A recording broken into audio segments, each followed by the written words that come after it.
Hi friends, welcome to Kitchen Tips in Tamil. இன்னைக்கு வீடியோல ரொம்பவே யூஸ்ஃபுல்லான டிப்ஸ் அண்ட் ட்ரிக்ஸ் தாங்க பார்க்க போறோம். நம்ம வாஷிங் மிஷினில் துணி துவைக்கிறப்போ அந்த துணி பவுடர் ட்ரெஸ்ல கரையா இருக்கும். அந்த மாதிரி ஆகாம இருக்கிறதுக்கு ஒரு சூப்பர் டிப் தாங்க பார்க்க போறோம். கூடவே நிறைய கிச்சன் டிப்ஸ் அண்ட் ட்ரிக்ஸ் உங்க கூட ஷேர் பண்ணியிருக்கேன். இந்த வீடியோ உங்களுக்கு பிடிச்சிருந்து அப்படின்னா மறக்காம நம்ம சேனலை சப்ஸ்கிரைப் பண்ணிக்கோங்க. நீங்க ஃபர்ஸ்ட் டைம் பார்க்குறீங்க அப்படின்னா பக்கத்தில் இருக்க பெல் ஐக்கானையும் ப்ரெஸ் பண்ணிக்கோங்க. அப்பதான் நான் போடுற வீடியோஸ் உங்களுக்கு நோட்டிஃபிகேஷன்ல வரும். வாங்க வீடியோக்குள்ள போகலாம். ஃபர்ஸ்ட் ஐடியா என்னன்னு பார்க்கலாங்க. ஸ்ட்ரா யூஸ் பண்ணி ஒரு சூப்பரான டிப் தாங்க பார்க்க போகிறோம். லாஸ்ட் வீடியோவில் கூட ஸ்ட்ரா யூஸ் பண்ணி ஒரு டிப் போட்டிருந்தேன். அதாவது ஃபோட்டோஸ்க்கு காமாட்சியம்மன் விளக்குலாம் பூ எப்படி வைக்கிறது, இதை கட் பண்ணி சின்ன சின்ன பீஸாக அப்படின்ட்டு. ஸோ இப்போவும் ஒரு சூப்பரான டிப் தாங்க பார்க்க போகிறோம். என்னென்னு பார்த்தீங்கன்னா, இப்போது இந்த ஸ்ட்ரா இருக்கு இல்லைங்களா, இதை வந்து இந்த இடத்துல கட் பண்ணிக்கோங்க. இந்த மாதிரி ரெண்டாக பெண்ட் ஆகுது பார்த்தீங்களா, இந்த இடத்த ஈக்குவலாக வச்சு கட் பண்ணிக்கோங்க.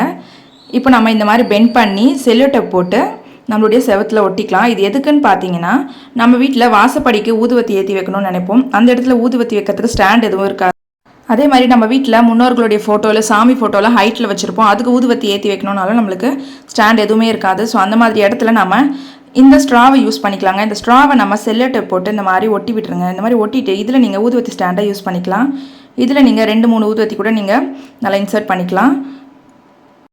இந்த மாதிரி நீங்கள் வாசப்படியில் இல்லை ஃபோட்டோஸ்க்குலாம் ஊதுவத்தி வைக்கணும் அப்படின்னா இதை ஒரு ஸ்டாண்டர்ட் நீங்கள் யூஸ் பண்ணிக்கலாம். இந்த ஸ்ட்ராவை நீங்கள் தூக்கி போடாமல் இந்த மாதிரி எடுத்து வைங்க. ஃபோட்டோஸ்க்கு பூ வைக்கிறதுக்கு ஊதுவத்தி ஏற்றி வைக்கிறதுக்கு நிறைய விஷயத்துக்கு நம்ம இந்த ஸ்ட்ராவை யூஸ் பண்ணிக்கலாம். அடுத்துட்டு இப்போ என்னென்னு பார்க்கலாங்க. என்னடா சப்பாத்தி மாவு வச்சுருக்கேன்னு பார்க்குறீங்களா? அந்த சப்பாத்தி மாவை கொஞ்சமாக எடுத்துக்கோங்க. மிச்சமாகிடுச்சு அப்படின்னாலோ இல்லைனா கொஞ்சம் நம்ம செய்கிறப்போ கொஞ்சமாக அந்த மாவை எடுத்துகிட்டு இந்த ஃப்ரிட்ஜை நம்ம க்ளீன் பண்ணுறதுக்கு யூஸ் பண்ணிக்கலாங்க. ஃப்ரிட்ஜுடைய சைட் டோரில் இந்த மாதிரி லெதர் இருக்கும். இந்த லெதரில் பார்த்தீங்கன்னா சந்தில் நிறைய அழுக்குங்களாக இருக்கும். இந்த மாதிரி அழுக்கை நம்ம க்ளீன் பண்ணுறதுக்கு கஷ்டமாக இருக்கும். இந்த மாதிரி சப்பாத்தி மாவு இருந்துச்சுன்னா அதில் நடுவில் இந்த மாதிரி ப்ரெஸ் பண்ணி விட்டீங்க அப்படின்னா அந்த அழுக்கெல்லாம் அந்த மாவுலேயே ஒட்டிட்டு வந்துடும். நம்ம ஈஸியாக க்ளீன் பண்ணிடலாம். இந்த மாதிரி நீங்கள் மாதத்துக்கு ஒரு முறை க்ளீன் பண்ணிங்கன்னா கூட ஃப்ரிட்ஜ் ரொம்ப க்ளீனாக இருக்கும். ட்ரை பண்ணி பாருங்கள். நம்ம வாஷிங் மிஷினில் துணி துவைக்கிறப்ப அந்த டிட்டர்ஜென்ட்டுடைய கரை ட்ரெஸ்ஸுங்களெல்லாம் படிஞ்சிடுதா, இந்த மாதிரி ஆகாமல் இருக்கிறதுக்கு ஒரு சூப்பர் டிப் தாங்க பார்க்க போகிறோம். நம்ம வாஷிங் மிஷினில் அழுக்கு துணி நிறைய இருக்குது அப்படின்ட்டு நிறைய துணியை போட்டு ஒரே முறை துவைச்சிடலாம் அப்படின்னு நிறைய போட்டு அழுத்தி விடாதீங்க. எப்போவுமே வாஷிங் மிஷினில் துணி முக்கால் பாக இருக்கிற மாதிரி பார்த்துக்கோங்க. அப்போ தான் உங்களுக்கு நல்லா ஃப்ரீயாக அந்த துணியை வந்து நல்லா துவைச்சி அந்த பவுடர் நல்லா கரையும். நம்ம ஃபுல்லாக போட்டு அழுத்திட்டு பவுடரை போட்டோம் அப்படின்னா அங்கங்கே திட்டாக பிடிச்சிரும். நான் இதை ட்ரை பண்ணியிருக்கேன். ஸோ இந்த மாதிரி ஆகாமல் இருக்கிறதுக்கு இன்னொரு ஐடியா இருக்குது. என்னென்னு பார்க்கலாம். உங்கள்கிட்ட ஒரு பழைய துணியில் கர்ச்சிஃப் எது இருந்தாலும் எடுத்துக்கோங்க. அதில் நீங்கள் எவ்வளோ டிட்டர்ஜென்ட் போட போகிறீங்களோ அதை வந்து அந்த துணியில் போட்டுக்கோங்க. இந்த மாதிரி பாக்ஸில் போடாதீங்க. இப்போது நான் ஒரு கர்ச்சிஃப் எடுத்திருக்கேன். இந்த கர்ச்சிஃபில் நான் எவ்வளோ டிட்டர்ஜென்ட் போட போகிறேனோ அந்த பவுடரை நான் தேவையான அளவுக்கு எடுத்துக்கிறேன்.